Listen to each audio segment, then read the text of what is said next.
Right now, as you pull up to your local gas station in Texas, Ohio, or Florida, you are unknowingly paying a hidden tax.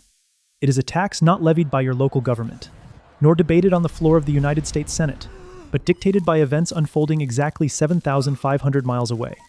We are currently witnessing an economic hemorrhage where the American taxpayer is footing a bill of roughly $1 billion every single day. And for what? To secure a 21-mile stretch of water known as the Strait of Hormuz. You have probably been told by mainstream outlets that the recent surge in global market volatility is just a temporary glitch, a natural cycle of the financial ecosystem. But the numbers from Wall Street and the Federal Reserve tell a much darker, much more calculated story. This is not a random fluctuation. This is a deliberate, asymmetric financial drain engineered to exhaust the United States economy from the inside out. As of March 2026, while political pundits argue over ideological victories, the real mechanics of global trade are being quietly dismantled. 1/5 of the world's daily supply of oil and gas is currently caught in a geopolitical chokehold. Do you really believe inflation was fully under control? Take a close look at the shipping data from the Persian Gulf. 3 commercial cargo vessels were recently targeted by unknown projectiles off the coast of Dubai, completely paralyzing the maritime insurance markets. This is the invisible tax of international geopolitical maneuvering, and it is quietly siphoning wealth straight from your retirement accounts. Are you prepared for what happens when the global supply chain officially snaps? Because the dominoes have already started falling, and the media is looking the other way. The real question you need to ask yourself is why certain massive financial institutions are quietly moving their capital out of traditional index funds and into physical assets. We will uncover exactly who is profiting from this engineered chaos in just a few moments. But first, we need to address the elephant in the room. A phantom crisis that is causing outright panic on the trading floors of New York and London. Financial markets are built on a foundation of predictability. Wall Street can price in a disaster, and they can price in a victory. But the one thing institutional investors cannot price in is absolute uncertainty. And right now, the global energy market is entirely dependent on the actions of a ghost. For weeks, the world has been waiting to hear directly from the newly appointed supreme leader, Mojtaba Khamenei. Yet, what did the international community actually receive? Not a live address, not a verifiable public appearance. All the world heard was an anonymous representative reading a written statement promising to permanently block the Strait of Hormuz. In the intelligence community and among elite financial analysts, this glaring absence has triggered massive alarm bells. Is the leader actually directing these grand geopolitical maneuvers? Or is the market being held hostage by a carefully constructed psychological operation? This uncertainty is absolute poison for global equities. When a market cannot verify the stability of a major regional power, the risk premium skyrockets. We are seeing algorithms and high-frequency trading platforms dump risk-sensitive assets at an unprecedented rate. The volatility index is surging because the smartest people in the financial sector realize they are playing poker against a player whose face they cannot even see. If the leadership structure in that critical energy-producing region is actually fractured or non-existent, then the guarantee of safe passage for international shipping is completely void. It means every single barrel of crude oil currently sitting in the futures market is severely underpriced. But here is the most fascinating part of this phantom leadership narrative. While retail investors are panicking and liquidating their portfolios, a select group of sovereign wealth funds are treating this uncertainty as a generational buying opportunity. They know something the average American citizen does not. They understand that this confusion is a smokescreen for the greatest transfer of wealth we have seen in the modern era. How exactly is this wealth being transferred? To understand that, we have to look at the very arteries of global commerce and the invisible cartels that control them. Let us talk about the ultimate choke point of the global economy. The Strait of Hormuz is not just a body of water. It is the central nervous system of global energy distribution. When the threat of closure was officially read out, it was not a military declaration. It was an economic shockwave designed to break the back of Western central banks. Reports confirm that 3 commercial vessels have already been damaged by unknown projectiles, with one catching fire just miles from Dubai. But the real fire is happening in the underwriting rooms of Lloyd's of London. Before this current crisis, the maritime insurance premium for a vessel transiting the Persian Gulf was hovering around 0.03% of the total value of the ship. Today, those premiums have exploded to over 3%. For a standard oil tanker carrying $100 million worth of crude, the insurance cost alone has jumped from $30,000 to $3 million for a single voyage. And who pays for that $3 million surcharge? You do. It is baked into the price of your gasoline, your groceries, and your Amazon deliveries. Leading energy analysts are now warning that if this blockade continues, we are staring down the barrel of $150 for a single barrel of crude oil. At $150 a barrel, the entire macroeconomic landscape of the United States changes overnight. The cost of manufacturing surges. Agricultural production costs double, because modern farming is entirely dependent on petroleum-based fertilizers and diesel fuel. The ripple effect is mathematical and unavoidable. We are looking at a scenario where the logistics industry simply stops taking orders because the profit margins have been completely erased by insurance premiums. But the most terrifying aspect of this maritime blockade is how selective it is. Not every nation is suffering from this crisis. In fact, some global superpowers are using this exact moment to redraw the geopolitical map in their favor. If you want to understand the truth behind any global event, you must follow the money. And right now, the money trail leads far away from Washington. The American taxpayer is bleeding roughly $1 billion a day to project power and secure these trade routes. Yet, official reports indicate a staggering reality. India, a massive emerging economy, has officially been refused permission to pass its ships through the region due to strategic disagreements. However, vessels flying the flags of Russia and China are passing through the exact same waters, completely untouched and without restriction. Let that sink in for a moment. The United States is bearing the absolute maximum financial and operational burden of securing the region, while its greatest economic competitors are enjoying an exclusive, risk-free transit corridor. This is not just a diplomatic slight, it is geopolitical arbitrage on a massive scale. Russia and China are currently securing their energy supply chains at a massive discount, while the Western world is forced to pay the inflated conflict premium. By allowing selective passage, the controllers of the Strait are effectively weaponizing the global supply chain, picking winners and losers in the global economy. China can maintain its manufacturing dominance because its energy costs remain stable, while European and American factories face crippling utility bills. This is the blueprint for the new multipolar world order. It is a slow, methodical bleed of Western economic dominance. The nations passing through freely are not just saving billions in insurance and fuel costs. They are solidifying a shadow economic bloc that operates completely independent of the United States dollar and Western banking systems. This is the real story that the mainstream networks are completely ignoring. They want you focused on the dramatic footage of ships on fire, while the actual transfer of global supremacy happens silently on the maritime ledgers. And this leads us to the most absurd and financially destructive aspect of this entire situation. We need to discuss the mathematics of modern conflict, because the numbers are frankly terrifying. For decades, the United States has relied on overwhelming technological superiority. But in the current economic landscape, that superiority has become our greatest vulnerability. Consider this verified fact. The United States military is routinely using Patriot missile defense systems to neutralize incoming aerial threats. A single Patriot interceptor missile cost the American taxpayer roughly $4 million. The incoming target, often a basic, mass-produced drone, costs approximately $35,000 to manufacture. You do not need a degree in economics to understand that this equation is completely unsustainable. We are spending $4 million to swat down a $35,000 piece of flying plastic and an engine. This is the definition of asymmetric financial warfare. The opposing strategy is not to defeat the United States in a traditional confrontation. The strategy is to bankrupt the United States Treasury by forcing us to deploy our most expensive assets against their cheapest liabilities. If an adversary launches 100 cheap drones, it costs them $3.5 million. It costs the United States $400 million to intercept them.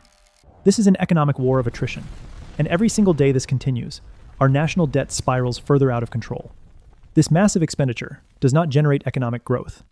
It is capital that is literally detonated in the sky. Meanwhile, the domestic economy is starved of infrastructure investment, healthcare funding, and technological research. The people engineering this crisis understand the weakness of the American fiat currency system. They know that eventually the Federal Reserve will have to print more money to cover these astronomical defense costs. And when they print more money, the purchasing power of your paycheck collapses. It is a brilliant, insidious strategy that uses our own massive defense budget as a weapon against our domestic economy. But the financial bleeding does not stop at military expenditures. The collateral damage is currently backing up at ports around the entire globe. While the world watches the skies, a much more devastating crisis is unfolding on the oceans. Due to the rerouting of ships away from the danger zones, vessels are now forced to travel thousands of additional miles around the Cape of Good Hope. This detour adds roughly 2 weeks to every single transit. As a direct result, shipping data indicates that an estimated 40,000 shipping containers are currently delayed or hopelessly stuck in the logistics pipeline. 40,000 containers. That is not just a number. That is the lifeblood of the American retail sector. Those containers hold electronics, automotive parts, pharmaceuticals, and consumer goods that stock the shelves of every major retailer in the country. When supply is artificially restricted like this, while consumer demand remains constant, there is only one possible outcome. Prices must go up. We are looking at a massive supply chain domino effect that will hit right in the middle of corporate earnings season. Major retail chains are already quietly revising their profit forecasts downward. They know they cannot absorb the doubled cost of air freight or the massive delays in ocean freight, so they are preparing to pass those costs directly onto you, the consumer. If you think the price of a new laptop or a replacement car part is expensive now, wait until the inventory from these delayed containers finally reaches the market. Small and medium-sized businesses, which operate on razor-thin margins and do not have the capital to secure expedited shipping, are going to be crushed. This disruption is the perfect storm for a localized recession. The mainstream financial press is largely ignoring this massive inventory backlog, hoping it will resolve itself. But the structural damage to the global just-in-time delivery model has already been done. Companies are realizing they can no longer rely on cheap, safe ocean transport. This realization forces a massive restructuring of global trade, and the transition period is going to be incredibly painful for the middle-class wallet. All of these external shocks lead us directly to the doorstep of the Federal Reserve. For the past 2 years, the central bank has been engaged in a brutal campaign to crush inflation, raising interest rates and cooling down the housing market. They told the American public that the worst was over, that inflation was transitory, and that a soft landing was practically guaranteed. But the crisis unfolding in the global energy and logistics sectors has just incinerated that narrative. We are now facing the terrifying prospect of inflation's second coming. Because energy costs dictate the price of absolutely everything else in the economy, the sudden spike in maritime insurance and crude oil prices is about to wash over the domestic market like a tidal wave. The Federal Reserve is trapped in a completely unwinnable scenario. If they cut interest rates to help struggling businesses and consumers, they risk throwing gasoline on the inflationary fire caused by the supply chain crisis. If they raise rates to combat this new wave of inflation, they risk plunging the entire United States economy into a deep, structural recession. The immediate victim of this dilemma is the American homebuyer. Mortgage rates, which were supposed to be stabilizing, are threatening to surge well over 5% and stay there permanently. The cost of borrowing money for auto loans, credit cards, and small business expansions is becoming prohibitively expensive. The American middle class is being squeezed from two sides. On one side, the cost of everyday goods is skyrocketing due to the international crisis. On the other side, the cost of debt is remaining brutally high because the central bank is paralyzed. This is the hidden domestic toll of foreign entanglements. The politicians making these grand strategic decisions do not feel the impact of a 30% increase in grocery bills, but the average citizen feels it every single week. And as the economic pain deepens, the political alliances that supposedly hold the Western world together are beginning to fracture under the immense pressure. In international geopolitics, alliances are rarely based on shared morals. They are almost exclusively based on shared economic interests. And right now, the economic interests of the Western coalition are drastically diverging. The United States is pushing for a hardline stance, demanding force protection for convoys, and projecting military dominance. But across the Atlantic, our European allies are doing the math and realizing they cannot afford this strategy. Great Britain, for example, is facing a severe domestic cost of living crisis. A British citizen has already been detained in Dubai merely for allegedly filming military assets, highlighting the extreme tension and paranoia in the region. The political leaders in London, Paris, and Berlin know that if they fully commit to a prolonged military and economic standoff in the Middle East, their own economies will completely collapse. Europe is far more dependent on energy transiting through the region than the United States is. If oil reaches $150 a barrel, European manufacturing shuts down entirely. We are starting to see significant hesitation and diplomatic backpedaling from our closest partners. They are quietly seeking diplomatic off-ramps and separate negotiations to ensure their own energy security, even if it means undermining the unified front. This fracture is exactly what the architects of this crisis were hoping for. By applying maximum economic pressure to the energy markets, they are forcing the Western alliance to turn on itself. It is a brilliant division tactic. When domestic populations start freezing in the winter or cannot afford to drive to work, they will demand that their governments abandon foreign coalitions and focus on domestic survival. The illusion of a united global front is shattering because the financial cost of unity has simply become too high to bear. So, where does this leave you? If the mainstream narrative is broken, and the macroeconomic indicators are flashing red, How do you protect the capital you have worked your entire life to build? The smart money, the institutional investors who understand these geopolitical dynamics, are completely repositioning their portfolios. They are not waiting for the nightly news to tell them what to do. First, we are seeing a massive inflow of capital into defense and aerospace exchange-traded funds. Regardless of whether the broader market crashes, the military-industrial complex is securing trillion-dollar contracts to replace the extremely expensive munitions currently being depleted. Second, physical assets and commodities are becoming the ultimate safe haven. When fiat currency is being devalued by inflation and supply chain shocks, hard assets like gold, silver, and critical minerals retain their purchasing power. Third, there is a strategic pivot toward domestic energy producers. If the global energy artery remains choked, domestic oil, gas, and nuclear infrastructure becomes the most valuable resource on the planet. The key is to detach your financial well-being from the fragile global logistics network. You must look at the market not through the lens of what you hope will happen, but through the cold, calculated lens of what is mathematically inevitable. The era of blind faith in traditional index funds is over. The investors who survive the coming decade will be those who actively manage their risk based on geopolitical realities, not political promises. Ask yourself, is your retirement account overly exposed to international retail brands that rely on cheap ocean freight? Are you holding assets that benefit from inflation? Or are you holding cash that is melting in value every single day? The choices you make in the next few months will determine your financial trajectory for the next 10 years. As we map out the entire trillion-dollar domino effect, we reach the inevitable conclusion of this grand geopolitical game. Presidents will give triumphant speeches, supreme leaders will issue cryptic written statements, and generals will point to strategic maps. But when the smoke clears and the final ledgers are tallied, there is only one entity that truly pays the bill. It is the taxpayer. It is the everyday citizen who wakes up, goes to work, and wonders why their paycheck buys a little less every single month. The $1 billion a day spent on defense, the 3% maritime insurance premiums, the massive surge in consumer goods pricing. All of it eventually trickles down to the bottom of the economic pyramid. The real endgame is not a military victory. It is economic survival. We are transitioning into a highly volatile, highly fragmented world order, where the old rules of globalism no longer apply. The nations that will thrive are those that can secure their own resources, manufacture their own goods, and defend their own borders without bankrupting their treasury.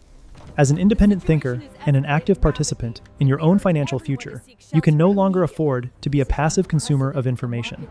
You have to look past the political theater and follow the stark reality of the numbers. The global chessboard is being actively rearranged, and the pieces being sacrificed are the middle-class savings accounts of the Western world. Now, I turn the question over to you. Looking at the data we have analyzed today, do you believe the current economic strategy is sustainable, or are we walking blindly into a structural financial crisis? Which asset class are you currently prioritizing to shield your portfolio from the incoming inflationary wave? Let me know your logical analysis down in the comments below. Stay sharp, stay informed, and always follow the money.